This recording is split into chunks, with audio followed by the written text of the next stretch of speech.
Welcome to Best of the Nest, a program produced by the television production students of Armstrong High School that takes a look at things from the student's point of view. I'm Nolan Howman of AHS-TV, and today we'll be taking a look at mental health and what AHS is doing to help keep it healthy for our students. Let's get into it. Hello, I'm Tesmiana Jordan of AHS-TV, and in this segment of Best of the Nest, we will take a closer look at mental health and how it's viewed from the student's perspective. We will be talking with Mr. Cominos and Ms. DiDiano to get a hawk's eye view. But first, let's take a closer look at the student's perspective. Hello, I'm Kayan Hankey of AHS-TV, and today we are taking a closer look at mental health. We took the halls of AHS to see what the students have to say. What do you consider mental health to be? Just general well-being in your mind, you're chilling, you're good. I think mental health is just having a good state of mind, being able to have a positive attitude, and just a naturally good outlook on life. What's in your head? How you think? I think mental health is like your entire well-being in your brain. I would say like your personal well-being and just your feelings and your everyday life. Do you think teachers take into consideration mental health when assigning schoolwork? I think sometimes it really depends on the teacher. For example, I have teachers who will just they won't even think about it. They just give you work. They don't care about you mentally, I think. Maybe a little bit. I don't know. They're just doing their jobs, I think. Yeah. I think some do. Others might not really, just because I think that some teachers forget to think about we have 8 classes a day and we're getting lots of work, and if you don't do the work, then you get the repercussions, and yeah. I think it really depends on the teacher. Some do and some don't. Definitely not. Do you ever get burnout? No, I don't get burnout. I just don't do my work whenever I'm not feeling it. I think, yeah, burnout happens sometimes. It depends on, the time of year, of course. Towards the end of the year, I get so burnt out on doing so much work. No, I just usually do my work so that doesn't happen. That's fair. Personally, I do. Usually towards the end of the year, I feel like a lot of people feel that way, but to prevent it, I feel like you can just stay on a schedule, make sure you're keeping up with your work, ask teachers when you need help, stuff like that. I do get burnout, and I prevent it by pacing myself and doing it mostly at school instead of at home. Do you think school positively or negatively affects your mental health? Definitely negatively. Probably negatively. You just have too much stuff to do sometimes. Yeah, thank you. Depends on the situation you're in. If you got bullies or something, that's not good. But if you get to chill with Mr. Planzinis, I think you're doing pretty well. I think it could be both. I think there are things that happen in school that could definitely negatively affect it, just like work and things that happen. But I also think that it can positively impact you just by you're learning and you see your friends and there are fun things that happen here. Kind of both. It's hard to say because when it comes to work, you can get burnt out pretty easily, and that can be a negative. But it can also be a positive thing because it's social, and your clubs and stuff, it helps you grow as a person mentally and socially. Thank you. Well, there you have it, folks. Straight from the Hawk's Beak. Back to you in the studio. Thanks, Caden. For those of you joining us, I'm Tesmiana Jordan of AHS-TV, and I'm joined today with Mr. Cominos and Christina DiDiano to talk about mental health. How do you think a student's mental health affects their schooling? Yeah, so when we think of mental health, it includes our emotional and psychological well-being. It definitely impacts all areas of our life, just like physical health. So if your mental health is maybe not in the best place, that could sometimes, we might start to notice that your grades and your learning are impacted, maybe even how you're interacting with your friends and your teachers. But it really just depends on the student in their specific situation. Someone could be having a rough time with their mental health, but you might not notice that it impacts their schooling, or it might not impact their schooling at all. Every situation is different. One of the toughest things we do in education is we try to find students that are having some different impediments to their learning and mental health, and things that fall underneath the mental health umbrella are big deterrents for students having a successful academic career. So we try to help them the best that we can. What kind of help do you provide for students who are struggling? Yeah, so I'm a mental health liaison here. I'm actually employed through the Family Counseling Center of Armstrong County. It's the glass building in downtown Katanning. And what I do here, my office is, I'm in the school full time. And so I kind of act as a consultant here. So I work really closely with your principals, with your guidance counselors, and I can provide mental health recommendations to better support you guys as students. I'm also here for crisis support, and I can do group counseling, but pretty much all the students that I meet, they're coming from your guidance counselors, so I can better support them and collaborate with them to support you guys better. In addition to all the mental health counselors that we have within our building, obviously our guidance counselors are there as a first resource, as well as our SAP team. Our SAP team is a trained group of teachers, nurses, administrators that get together, and we look for things like grades, attendance, different behaviors that students may have. So we help identify any issues that students may be having. Do you think mental health causes students to act out?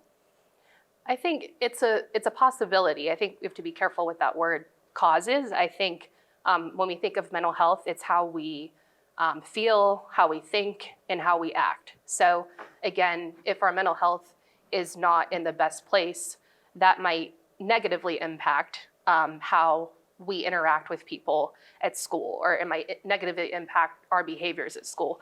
But again, every student and person is different. So there might be some students who are having a hard time with their mental health, and we might see them acting out a little bit more, but there could be other students that are not doing that. So I think it just depends on the student. I think Christina's answer was spot on in the fact that every student's going to react differently to whatever circumstances or whatever stressors they may have. And so it's our job to try to help identify what those issues may be to help the students learn coping skills to get past them. As staff, what signs do you look for? Yeah, I think there's definitely some general warning signs that we look out for. So for example, maybe someone is in a sad mood for not just one day, but maybe for a period of time, or they're more irritable than they usually are. There's definitely some general warning signs, but there's no exhaustive list. Mental health, it's not black and white by any means. It's always kind of in a gray area. So a general rule of thumb, I would say, though, is when you get to know who you're working with really well and kind of develop a relationship, that's the best way to kind of notice if they are, if their daily functioning is impacted. So I think to answer that question, there's definitely a general warning signs we look out for, but no exhaustive list because everyone's mental health presents in a different way.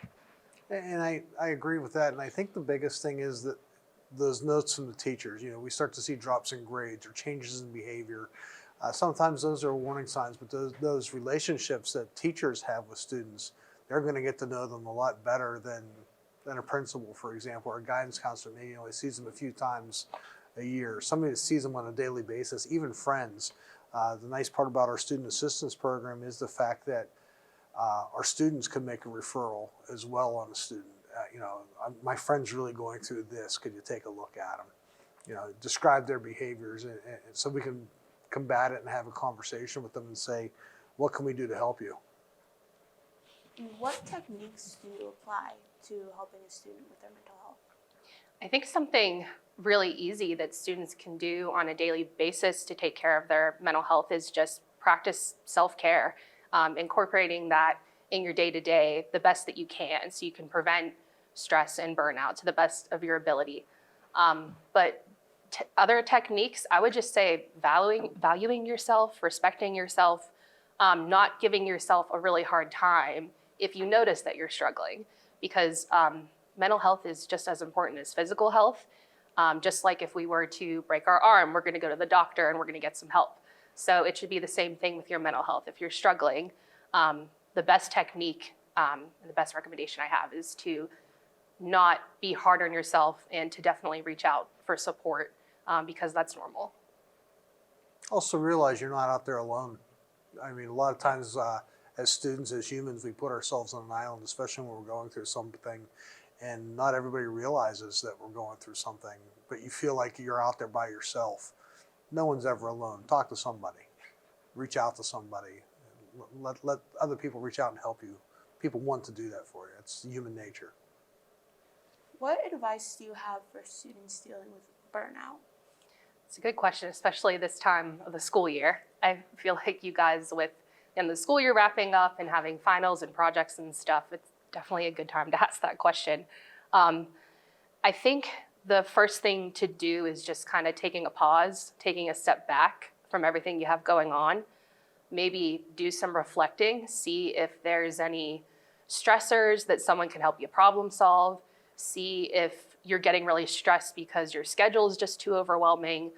And then again, just the best thing to do is to avoid burnout if you can.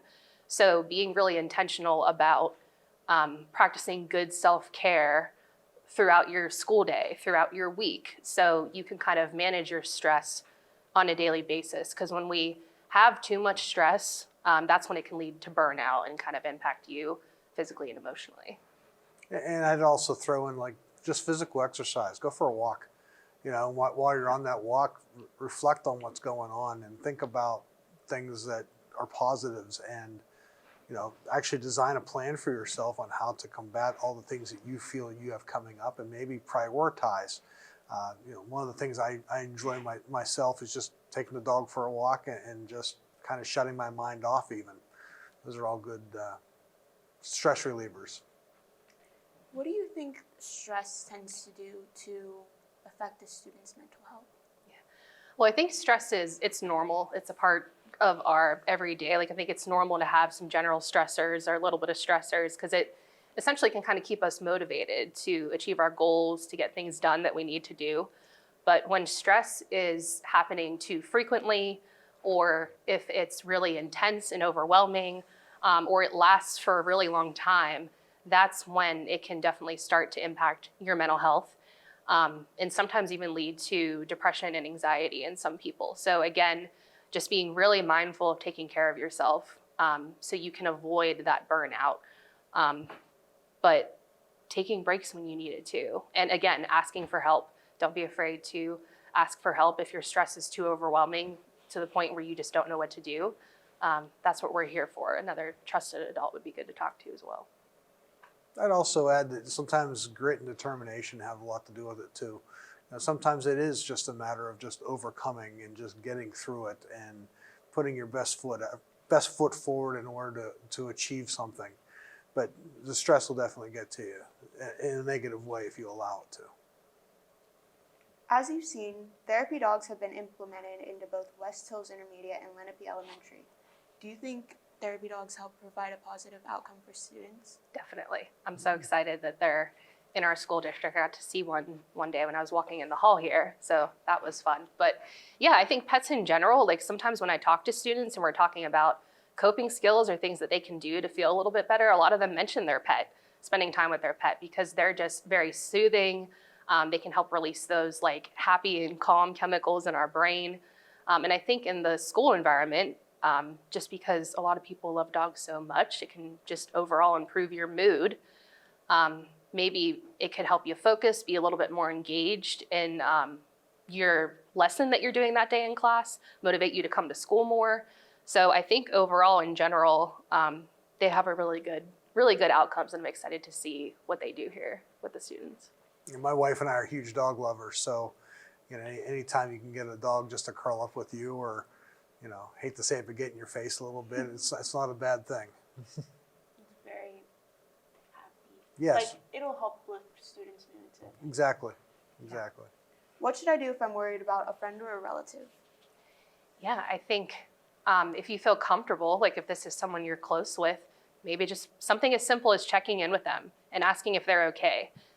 Sometimes when we're not feeling well, we get afraid to share that for whatever reason, like judgment. Maybe we just don't feel comfortable, but asking if they're okay kind of just opens the door for a conversation. It lets them know that you feel comfortable. If that's something you don't feel comfortable doing, or if you're thinking that they maybe need more support than what you can give them, I think just normalizing, like we were talking about earlier, normalizing mental health. Because when we don't feel well, it should be normal to just reach out or to talk to someone. So I think making that feel as normal as possible for somebody and encouraging them to talk to someone that they trust can go a really long way. And if you as a friend don't feel comfortable to say something to somebody else, another trusted adult, like I said, all of our teachers here know what to do if they see it, but if they have a student come to them, they also know they can go through the SAP referral process as well. There is a paper trail that exists with the SAP referrals. You can get them in the guidance office, you can get them in the main office, the nurse's office. We try to have them spread throughout the building, but there's certain drop-off locations, and we want you to utilize that resource, especially if it's a friend or even for yourself. If you want to talk to somebody or say, hey, I'm realizing I'm in trouble. Here's why I'm realizing I'm in trouble. Sometimes that goes a long way, and not everybody always also knows what's going on. Those personal relationships make all that difference, and you guys know each other better than we would. So say something.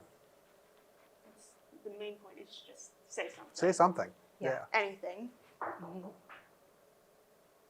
Do you think students are more willing to come to school with therapists than their parents? Why do you think it is?